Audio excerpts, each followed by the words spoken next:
ఓం శ్రీ గురుభ్యో నమః. ఓం ఆదిత్యాయ విద్మహే సహస్రకిరణాయ ధీమహే తన్నో సూర్య ప్రచోదయాత్. సింహ సంక్రమణ కాలం. సూర్య భగవానుడు సంవత్సరం తర్వాత తన సొంత రాశి అయిన సింహరాశిలో ప్రవేశంతో సింహ సంక్రమణం అనేది ప్రారంభమవుతుంది. ఆగస్టు 16వ తారీఖున నుండి సెప్టెంబర్ 16వ తారీఖు వరకు కూడా సూర్య భగవానుడు సింహరాశిలో ఉండటం వల్ల ద్వాదశ రాశుల వాళ్ళకి ఏ విధంగా ఫలితం ఉండబోతుంది. ఆగస్టు 16వ తారీఖు శుక్రవారం రాత్రి 7:44 నుండి మఖా నక్షత్రం ప్రథమ పాదంలో సూర్యభగవానుడు ప్రవేశంతో సింహ సంక్రమణం ప్రారంభమవుతుంది. మళ్ళీ తిరిగి సెప్టెంబర్ 16వ తారీఖు సోమవారం రాత్రి 7:42 ఉత్తరా నక్షత్ర రెండవ పాద ప్రవేశంతో సింహ సంక్రమణం అనేది పూర్తి అవుతుంది. అంటే ఆగస్టు 16వ తారీఖు నుంచి సెప్టెంబర్ 16వ తారీఖు వరకు కూడా సూర్య భగవానుడు సింహరాశిలో సంచారం చేస్తుంటాడు. సహజంగా సూర్య భగవానుడు 3, 6, 10, 11 స్థానాలు సుఫలితాన్ని ఇస్తాడని శాస్త్రం చెప్పబడింది. అంటే షట్ 3 దశస్థో భాను అంటారు. అంటే 3, 6, 10, 11 స్థానాలు సుఫలితాన్ని ఇస్తాడు. సూర్య భగవానుడు రాజకీయము, కీర్తి, కోపము, ఆవేశము, ఆరోగ్యము, ఉద్యోగము, నేత్ర సంబంధమైన వ్యాధులు, పితృకారకుడు సూర్య భగవానుడు, శరీర సౌఖ్యము, శిరోవ్యాధులు, ఉష్ణము, మనోవిచారము, రాజభయము, అదృష్టము, అపజయాలన్నింటినీ కూడా కలగచేసేవాడే సూర్యుడు. అంటే మెడికల్ సంబంధించిన విషయాల్లో కానీ, ఆరోగ్య విషయంలో కానీ, ప్రమాదాలు కానీ ఇవన్నీ కూడా తెలియచేసేవాడు గ్రహము. గ్రహాలకు రారాజు సూర్య భగవానుడు.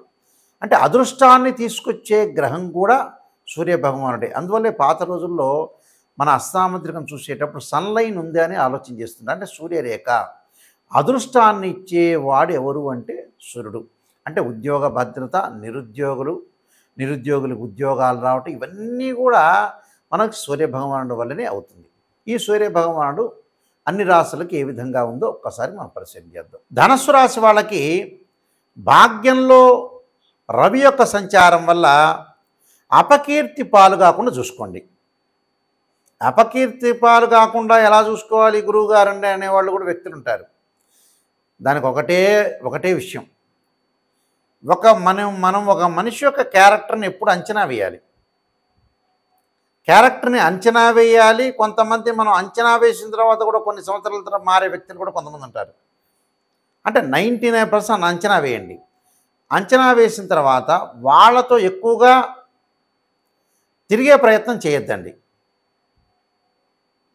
మనం ఎక్కువగా తిరగటము, ఆ తిరిగే ప్రయత్నాలు కానీ ఎంతవరకు మనం ఉండాలో అంతవరకు మాత్రమే వాళ్ళతో ఉండండి.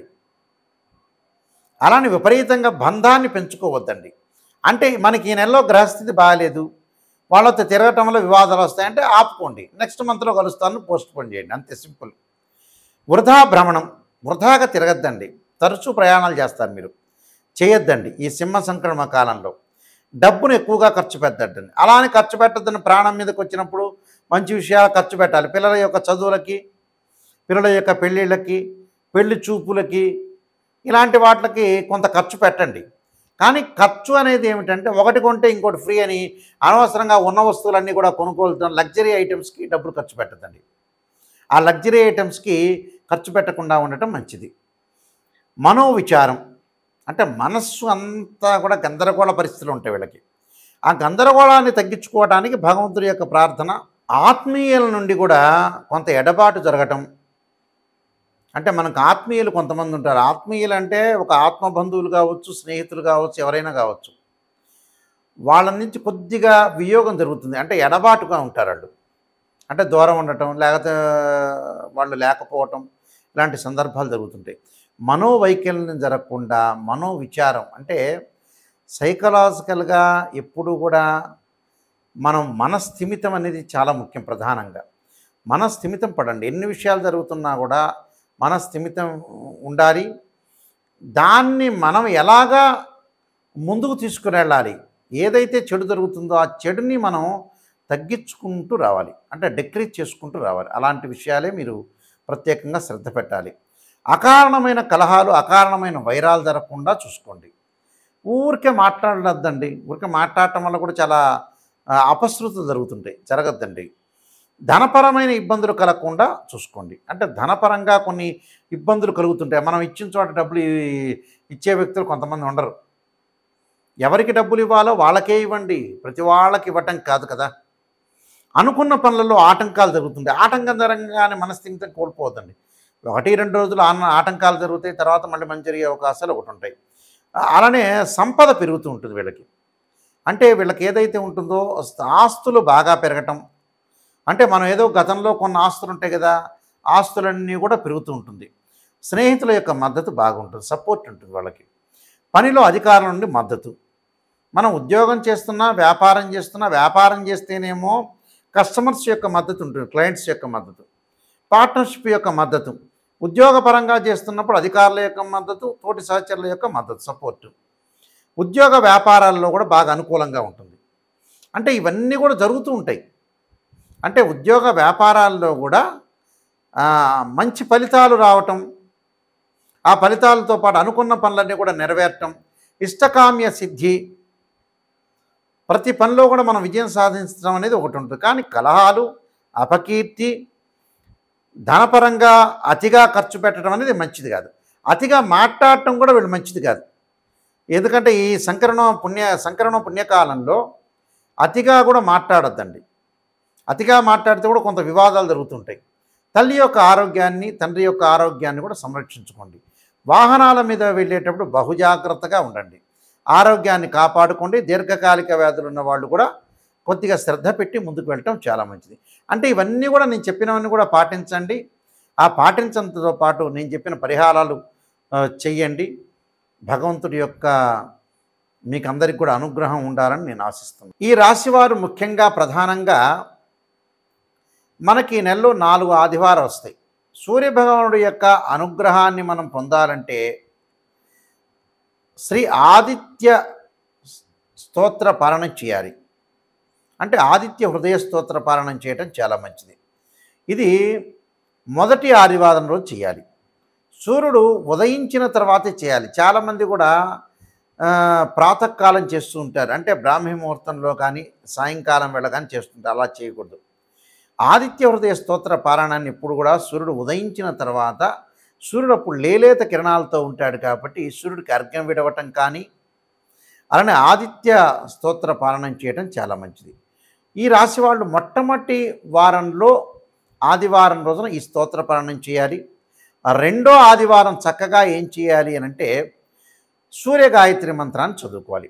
ఆదిత్యాయ విద్మే సహస్రకిరణాయ ధీమే తన్నో సూర్య ప్రచోదయాత్ అనే మంత్రాన్ని, ఒకవేళ అది కుదరలేదనుకోండి, ఆదిత్యాయ విద్మే సహస్రమూర్తాయ ధీమే తన్నో సూర్య ప్రచోదయాత్ అనే మంత్రాన్ని, అంటే ఈ 2 మంత్రాలను చదువుకోవాలి.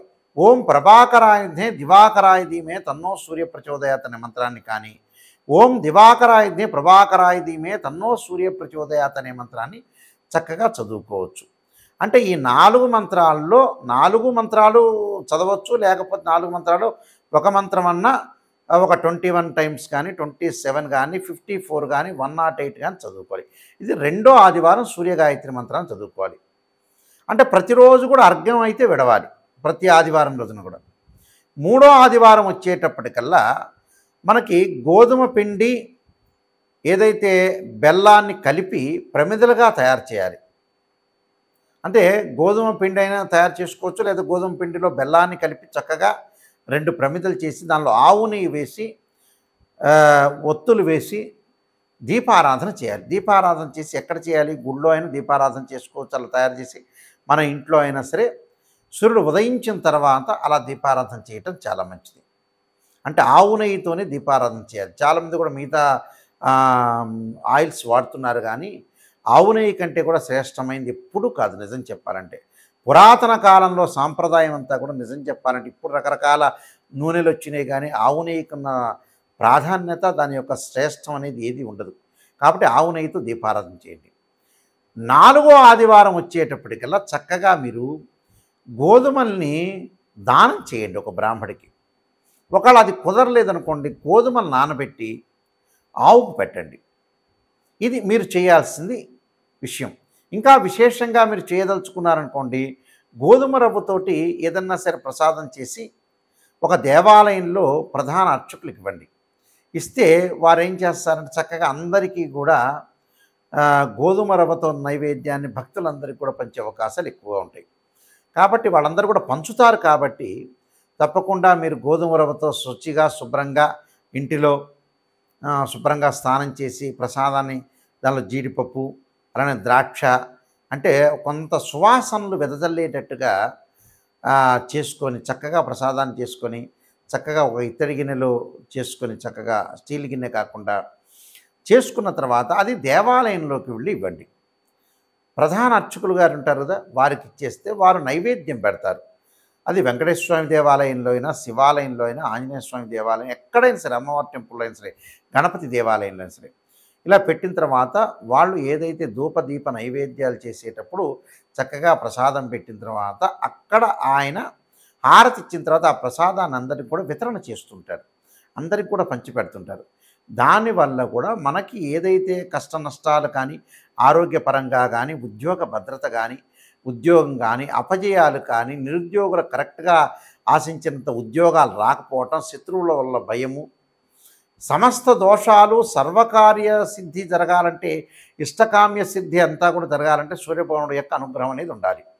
కాబట్టి ఇవన్నీ కూడా నేను చెప్పిన పరిహారం అనేది చేయండి. సూర్యుడి యొక్క అనుకూలత అనేది బాగా ఉంటుంది. మీరు అపజయం లేకుండా జీవితంలో భగవంతుడి యొక్క అంటే సూర్యనారాయణ స్వామి యొక్క అనుగ్రహం అనేది ప్రసాదం అంటే ఏదైతే మనకి వారి యొక్క అనుగ్రహం సాధించాలంటే ఏమిటి, కొన్ని పరిహారాలు చేసుకోవాలి. ఆ పరిహారం చేసుకోవటం వల్ల మనకి మంచి జరిగే అవకాశం ఖచ్చితంగా ఉంటుంది.